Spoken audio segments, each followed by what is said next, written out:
بدأ يظهر لك تعرق في القدمين والموضوع بيعمل ريحة اوقات مزعجة وبقى محرج ليكي جدا. تعالي النهاردة هعرفكم على السبب الشعوري لتعرق القدمين، ليه بيحصل لنا تعرق وازاي نتخلص منه.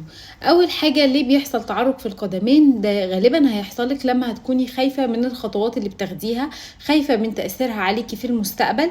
يعني انتي بادئة في حاجة بس مش واثقة في خطواتك، علشان كده مهم جدا ما تعملوش حاجة غير لما تكونوا متأكدين منها، متأكدين ان انتوا قد الخطوة دي، متحملين نتائجها، واثقين في نفسكم.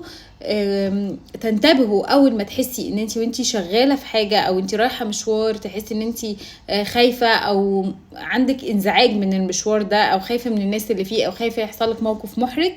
تنتبهي بس ان انتي اوكي تمام، لو حصل انا مستعده ومتقبله الموضوع ده، ساعتها هتلاقي موضوع تعرق القدمين خف جدا.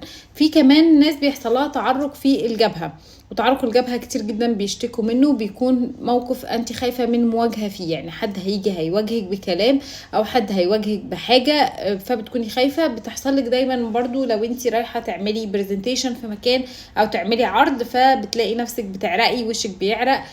كل دي التعرق الشديد معناها توتر شديد، معناها خوف من المستقبل. على الاغلب بيختلف على حسب مكان التعرق.